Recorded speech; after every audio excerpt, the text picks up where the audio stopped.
Welcome back to our series on minimalism. In our previous video, we delved into the concept of minimalism and how I've incorporated this lifestyle into various things, aspects of my life, including work, relationships, and finances. The benefits of minimalism have been astonishing, and it's been an inspiring journey towards embracing the idea of knowing enough for happiness.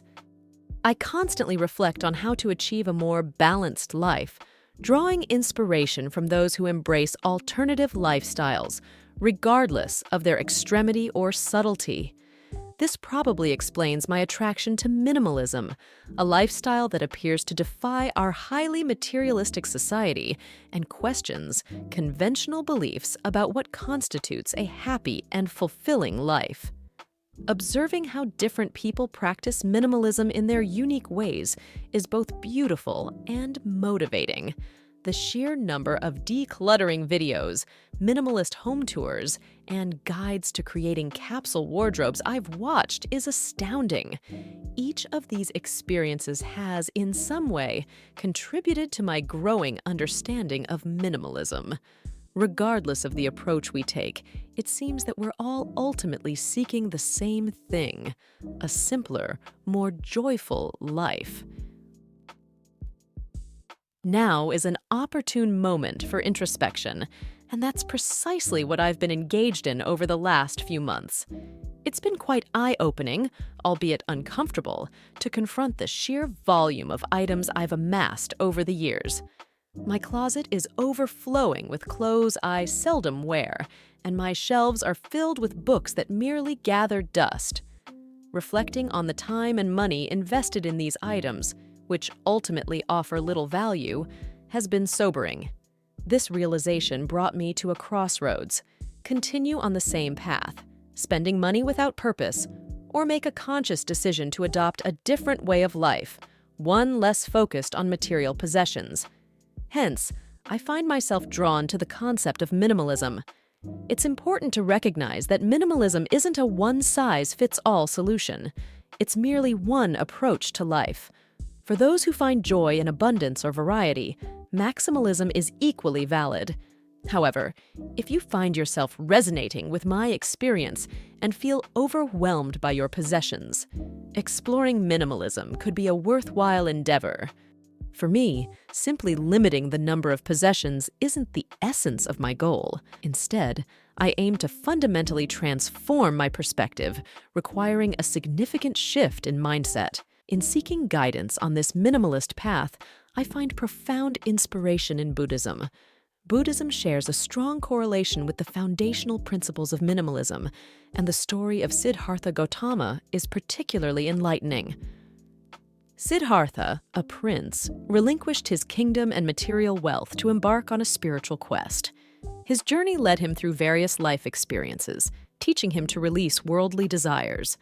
After enduring periods of intense self-deprivation and indulgence, he experienced a profound realization.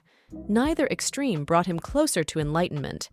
This understanding birthed the concept of the middle way, a balanced approach between two extremes. This concept is crucial in our daily lives.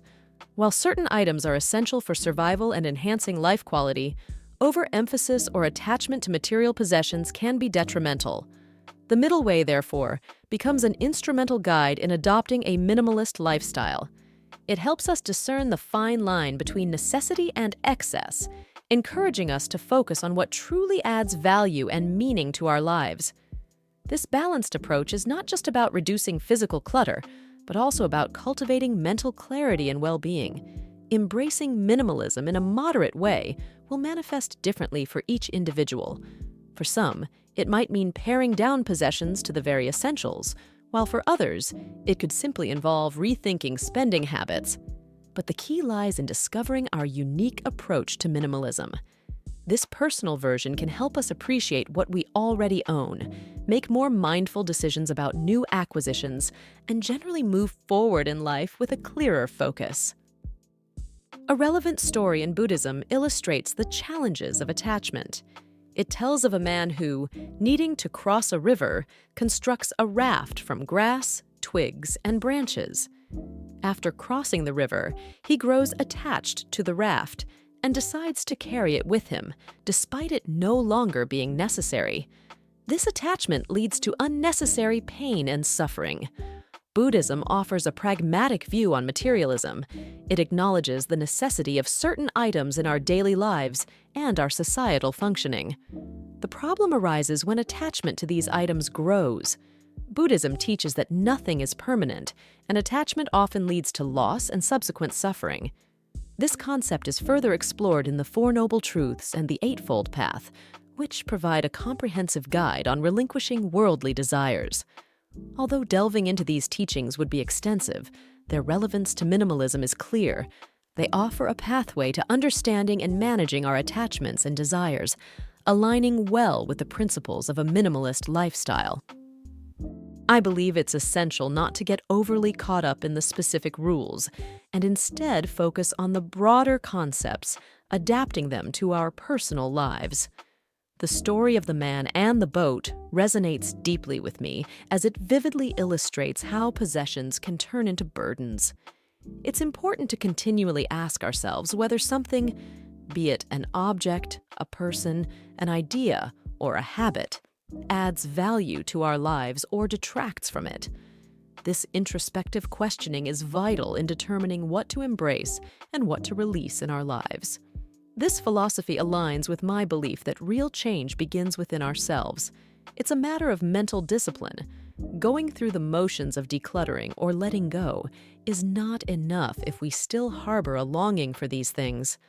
That's why I view a shift in mindset as the most crucial tool in embarking on a journey towards minimalism.